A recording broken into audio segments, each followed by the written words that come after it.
বিপদে মুসিবতে চাইতে হবে রহমানের কাছে। জোরে বলেন কার কাছে? আল্লাহ ছাড়া কারো কাছে যাওয়া যাবে? গণকের কাছে যাওয়া যাবে? জ্যোতিষ বাবার কাছে যাওয়া যাবে? রাশিফল দেখে যারা কথা বলে এদের কাছে যাওয়া যাবে? যারা ভণ্ডামি করে এদের কাছে যাওয়া যাবে? গণকের কাছে যাওয়া যাবে না।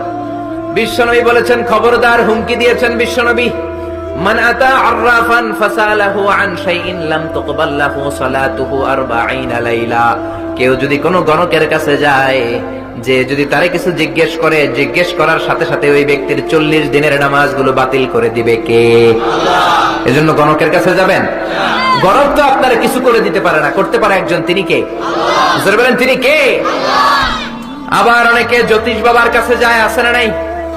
রাশি দেখে কথা বলে। আপনি যাবেন, বলবে তুই ভাল্লুক রাশি। আপনার বিবি নিয়ে যাবেন, বলবে তোর বিবি বিলাই রাশি। আপনার বাচ্চাটা নিয়ে যাবেন, বলবেন তোর বাচ্চা ইন্দুর রাশি। আছে না নাই? এরকম উল্টা পাল্টা সব বলে, আসলে তারা কিছু বলতে পারে না।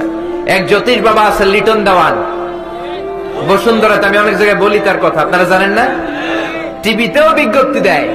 বসুন্ধরাতে 3-4 মাস আগে শপিং কমপ্লেক্স পুরে সারখার হয়ে গেল।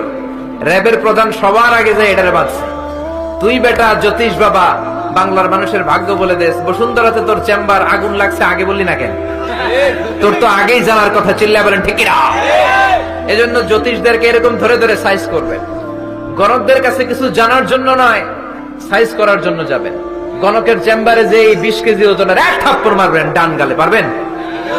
থাপ্পড় খেয়ে যদি রেগে যায়, আপনি বলবেন তুমি তো গণক বাবা, ভবিষ্যতের কথা জানো, আজকে এসে যে আমি তোমার থাপ্পড় মারবো, তুমি তো আগেই জানার কথা, আমার দেখে তুই দৌড় দিলি না কেন? চিল্লায় বলেন না ঠিক কিনা? এইভাবে হিকমতের সাথে গণক আর জ্যোতিষদেরকে ধুলাই দিলে বাংলার জমিনে কোনো গণক আর জ্যোতিষ আর ভণ্ডদেরকে খুঁজে পাওয়া যাবে না। চিল্লায় বলেন ঠিক কিনা?